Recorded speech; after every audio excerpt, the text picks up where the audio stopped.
Assalamualaikum warahmatullahi wabarakatuh. Selamat pagi adik-adik. Apa kabarnya hari ini? Alhamdulillah, luar biasa. Allahu Akbar. Alhamdulillah, pada semangat ya untuk belajar hari ini. Nah, perkenalkan, nama Ibu Nur Aini. Hari ini kita akan belajar mengenai materi Al-Quran Hadis, yaitu menulis huruf hijaiyah. Nah, sebelum memulai pembelajaran, kita berdoa dulu yuk. Berdoa bersama-sama ya. Bismillahirrahmanirrahim.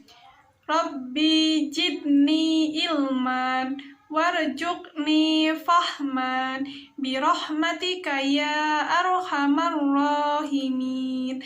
Amin. Pinter. Nah, setelah kita berdoa, kita langsung aja ke materi, yaitu menulis huruf hijaiyah.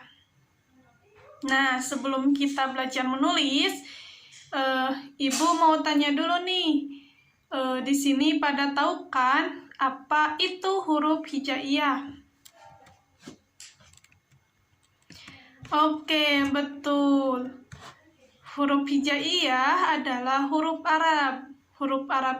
Huruf ini biasa digunakan dalam Al-Quran. Yang kemudian huruf-huruf hijaiyah ini terdiri dari 30 huruf. Dan penulisannya itu dimulai dari sebelah kanan. Nah, huruf-huruf hijaiyah ini kita sebutin bareng-bareng yuk, apa saja huruf hijaiyah. Kita mulai ya. Alif, ba, ta, sa, jim, ha, kha, dal, dal, ro, jai, sin, shin, shod, dod, to, do, ain, gin, fa, qaf, kaf, lam, mim, nun, waw, ham, lam, alif, hamzah, ya. Pinter. Nah, itu dia 30 huruf hijaiyah yang ada di dalam Al-Quran. Nah, karena kita sudah mengetahui apa itu huruf hijaiyah, kita langsung belajar menulis ya. Nah, huruf hijaiyah ini ada yang mengalami perubahan dan ada yang tidak mengalami perubahan. Huruf hijaiyah yang mengalami perubahan itu ada 22 huruf dengan huruf sebagai berikut. Sedangkan huruf hijaiyah yang tidak dapat menyambung dengan huruf sesudahnya dan hanya bisa disambung dengan huruf sebelumnya itu ada 6 huruf. Selanjutnya yaitu ada huruf hijaiyah yang tetap tidak berubah baik di awal, tengah maupun akhir, yaitu hurufnya hamzah. Dan yang terakhir yaitu ada huruf yang mempunyai bentuk sendiri pada setiap posisi, yaitu huruf ain, gin, dan ha. Nah, langsung kita ke penulisan huruf hijaiyah. Yang pertama yaitu penulisan huruf hijaiyah secara terpisah. Contohnya itu seperti huruf alif. Nah, teman-teman tahu nggak huruf alif itu seperti apa? Oke, pintar. Jadi huruf alif ini bentuknya seperti tongkat dan berdiri tegak. Adapun cara penulisannya itu dengan meletakkan pensil di pangkal panah. Kemudian menarik ke bawah sampai ujung panah. Yang kedua yaitu ada huruf apa, teman-teman? Betul, huruf ba ya. Nah, huruf ba ini bentuknya seperti perahu dan memiliki satu titik di bawahnya. Adapun cara penulisannya itu dengan cara meletakkan ujung pena pada titik kanan atas, tarik mengikuti arah panah hingga akhir. Sedangkan pada huruf ketiga yaitu ada huruf ta. Betul. Huruf ta ini berbentuk cekung seperti huruf ba. Akan tetapi dia memiliki 2 titik di atasnya. Cara penulisannya itu dengan cara meletakkan ujung pena pada titik kanan atas, yang kemudian ditarik mengikuti arah panah hingga akhir. Kemudian berilah 2 titik di atasnya. Nah, itulah 3 contoh huruf hijaiyah secara terpisah. Nah, sisanya kalian di rumah latihan ya, latihan menulis huruf hijaiyah secara terpisah. Adapun contoh cara memisahkan huruf hijaiyah ini, Ibu sudah mempunyai 2 contoh, yaitu contohnya ada al-masihu dan ashabu. Nah, Ibu mau tanya nih ke kalian, jika al-masihu ini dipisahkan, maka apa saja nih huruf yang terdapat di kata al-masihu tersebut? Betul. Jadi al-masihu ini terdiri dari huruf alif, lam, mim, sin, ya, dan ha. Sedangkan pada kalimat ashabu, hurufnya itu terdiri dari alif, sod, ha, alif, dan ba. Nah, karena paham ya kalian cara penulisan huruf hijaiyah secara terpisah? Oke, pintar. Nah, karena kita tadi sudah belajar cara menulis huruf hijaiyah secara terpisah, kita lanjut ke cara penulisan huruf hijaiyah secara bersambung ya, teman-teman. Semangat kan nih? Alhamdulillah ya, semangat. Nah, dalam penulisan huruf hijaiyah secara bersambung ini terbagi menjadi 2. Yang pertama yaitu ada huruf yang dapat dirangkaikan dengan huruf sebelum dan sesudahnya. Jadi maksudnya tuh huruf ini bisa dirangkai atau disambung dengan huruf sebelum atau sesudahnya. Contohnya yaitu seperti huruf ba, ta, sa, yang kemudian jika disatukan menjadi batasa. Yang kedua yaitu ada jahaho, kemudian disatukan menjadi jahaho. Yang ketiga yaitu ada sin dan shin, jika disatukan menjadi syasya. Yang keempat yaitu ada sod dan sod, yang kemudian jika disatukan menjadi sodod.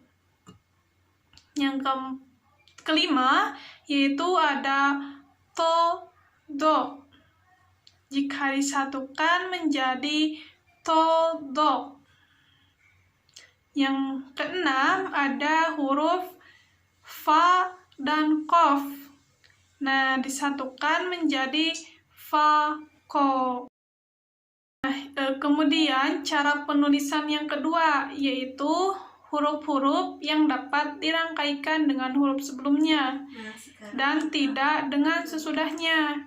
Jadi maksudnya tuh huruf-huruf ini hanya bisa dirangkaikan dengan huruf sebelumnya saja, akan tetapi tidak bisa disambungkan dengan huruf sesudahnya. Contohnya itu seperti huruf da. Contohnya ketika di awal yaitu dukat. Yang kedua yaitu zal, yang disambungkan jadi dahaba. Yang itu ada huruf ro, jika disatukan menjadi rodia. Yang keempat yaitu ada huruf za, jika disatukan menjadi jamanu. Nah, sedangkan jika contoh da ini disimpan di akhir, maka jadi jadi kalimat masadu. Yang kedua yaitu ada huruf dzal. Jika di akhir disimpan berarti menjadi yauma idin. Yang ketiga yaitu ada huruf ro. Jika disambungkan menjadi tanhar. Dan yang terakhir ada huruf za. Jika di akhir contohnya itu tu'ziru. Nah, gimana teman-teman? Faham kan cara penulisan huruf hijaiyah secara terpisah dan bersambung? Alhamdulillah, pintar. Mungkin untuk pembelajaran huruf hijaiyahnya dicukupkan sekian. Kita lanjut ke pembelajaran kedua, yaitu mengenai hukum bacaan gunnah. Nah, sebelum dimulai, apakah di sini teman-teman tahu apa itu bacaan gunnah? Iya, betul. Bacaan gunnah merupakan bacaan yang ada dalam ilmu tajwid. Nah, tahu nggak tuh ilmu tajwid itu apa? Ya, betul. Jadi, ilmu tajwid ini secara bahasa berarti membaguskan. Sedangkan secara istilah, ilmu tajwid ini ilmu yang mempelajari mengenai cara membaca Al-Quran dengan sebaik-baiknya. Jadi, ketika kita mau membaca Al-Quran, maka kita harus paham dulu yang dimaksud dengan ilmu tajwidnya. Karena jika kita paham akan ilmu tajwid, maka bacaan kita akan benar dan pasti. Nah, salah satu contoh ilmu tajwid ini adalah huruf gunnah. Tahu nggak tuh apa yang dimaksud dengan huruf gunnah? Ya, betul. Huruf gunnah berarti secara bahasa dengung atau mendengung. Sedangkan secara istilah gunnah berarti suara yang jelas yang keluar dari lubang hidung. Tidak menggunakan lidah saat membacanya. Adapun cara membacanya itu dengan cara mendengung selama 2 ketukan atau 1 alif. Ya, begitu. Jadi itu yang disebut gunnah. Jadi gunnah itu bacaan dengung atau mendengung. Sedangkan huruf-huruf gunnah itu terbagi menjadi 2. Yang pertama yaitu ada mim tasdid dan nun tasdid. Nah, jadi jika teman-teman ketika membaca Al-Quran bertemu dengan mim tasdid dan nun tasdid, nah itu namanya huruf gunnah. Paham kan? Alhamdulillah ya, paham.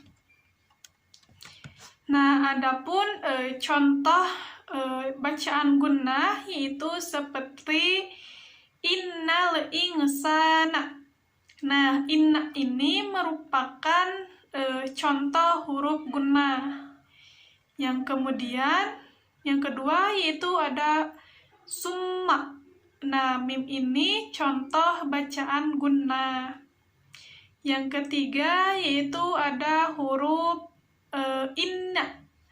Inna ini merupakan contoh bacaan gunnah.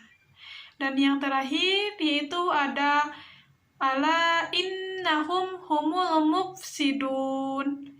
Nah, contoh gunnah dalam kalimat Arab ini yaitu ada innahum. Nah, innahum itu contoh bacaan gunnah. Nah, gimana teman-teman, paham kan apa yang dimaksud dengan gunnah? Alhamdulillah. Mungkin itu dia teman-teman mengenai pembelajaran huruf hijaiyah dan bacaan gunnah. Mungkin dari Ibu dicukupkan sekian.